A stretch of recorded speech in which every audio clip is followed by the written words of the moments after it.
Up to this point, we have talked about harmony, lesson after lesson after lesson, assuming tertian harmony, assuming a tertian means of theory. In other words, chords stacked in thirds. You have a root, a third, a fifth. If it's in root position, that's what you call it. And yet, we quite often voice chords in fourths. This they call quartal harmony. We played a lot of those. Guitar, after all, is tuned in fourths. So that tuning is sooner or later going to come out. These days, music theory seems to be tertian. The voicing is quartal. Quartal voicing is what we want to talk about today. Chordal triads. How can this be? Allow me to explain. Quartal, stacked fourths, triads, 3 notes. So true. You know, when we stack thirds, we have 5, 3, 1. If you invert it, you have a sixth and then a third on the root. If you invert it again, you have a sixth, a fourth, and a root. But we call them all, you know, triads and tertian triads. If we were to, you know, try to label by intervals root position of a quartal triad, what would that be? It would be a 7, 4, and the root. Instead of 5, 3, 1. Yeah, because it's fourths. Now, if we inverted that one time, what would we call that? We'd have a 5, 4, 1. It would be a fourth and a second. You say, that's not 2 stacked fourths. Oh, yes it is. It's 2 stacked fourths that have been inverted. So now we have a fourth and a second. What if we inverted it again? That would be called a 5, 2, 1. 5, 2, 1, like a 2 note 3. But that also has the same intervals, doesn't it? Yes, it does. It's just in an inversion that looks a little different. So a fourth and a second, or a second plus a fourth, is the same as 2 fourths. We use quartal voicing a lot in music. Let's just explore it on guitar a little bit. Quite often when we play an A triad, we play it this way. We play an A 2 note 3, right? A lot of times when people even see a chord, they don't play it that way. They play it this way because they like it. Why do they like it? Because it's a little more obscure. See, like this just sounds like, oh, that's so plain. It's so plain. This is just a little more mysterious. When we play a D chord, we often play it this way. Play the D, no 3. If I'm in the key of A, and then I play an E chord, I quite often make a big deal about the suspension there. Right? Sometimes when I play in the key of G, in the old books, they taught us to play this way. I have 2 thirds, 2 octaves of thirds in my G chord. But the way almost everybody plays it today is they don't put the third in the high pitch. And they hardly even play this. So what I hear is a lot of, it's just like this open fifth. And then when I play a C chord, I do it this way, which technically is a C with a little bit of a third, but it's got a 2 added. So it's quartal voicing of that C. And then when I play a D, look at this, I leave my little finger down and it's a D sus, which is quartal voicing.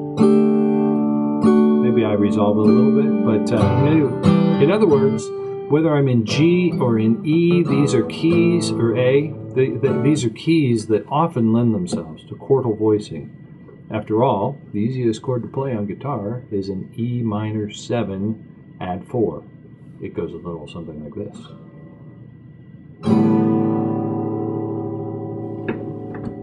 Which isn't much of a chord. No. Let's talk about the wonderful properties of a quartal, which, as I say, is an obscure voicing.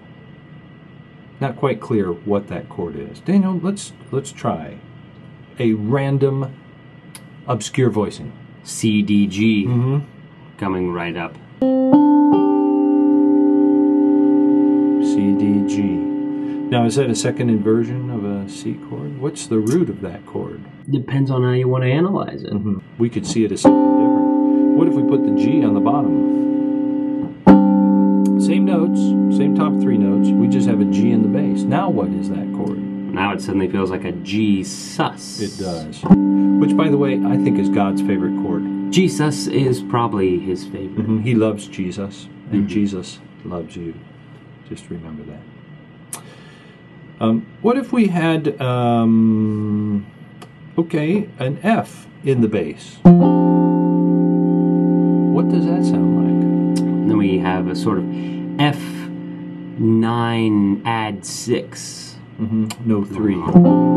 But it's still all quartals. Actually, if we could spell that whole thing in fourth, it would be a D, G, C, F. All of those are stacked fourths. They just happen to be in this order where the F is on the bottom.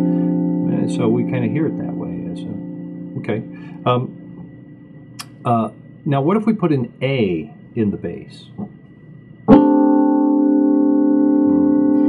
Then we sort of have this A minor 7 with add 4. Yes. Sometimes you see A minor 11, and this is what they mean by it. It's that voicing. So we hear it as an A minor only because the bass is an A. Otherwise, the top notes are obscure. They're not exactly a triad, so there's no wrong answer. What about this one? We put an E in the bass. We still have C, D, G up on top. We have an E on the bottom. And it sort of feels like a C2 with the third in the bass. So we would call that a C over E. Yeah. C2 over E. Yeah. Okay. Well, I guess there's one more possibility, and that would be if we put a D in the bass. And what would that be? Well, then we have a D11. D minor 11, perhaps. Yeah. Looks like a D7, D minor 7 with a 4. 4 maybe? Added. Anyway, there's a lot that's missing. But I just want you to hear a song now that goes through this whole progression, uses each of those chords, and we imply an entire song, though the chords are so obscure we can't tell.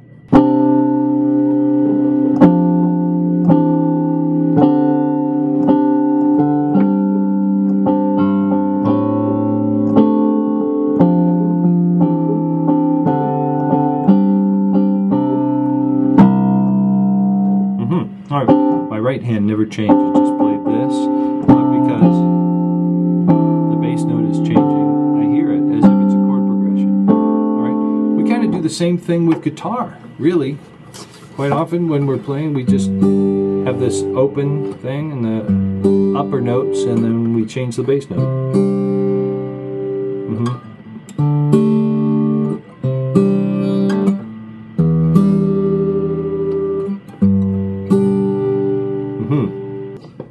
Well, welcome to the temporary future.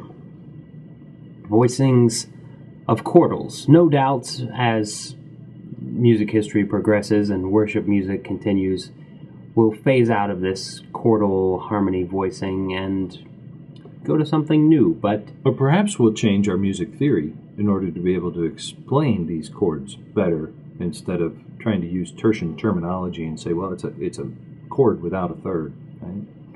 Who knows? But in the meantime, embrace your destiny. Embrace your destiny. Embrace your destiny. Embrace your destiny. Look at this. Look at this. I got a chord that thinks it's a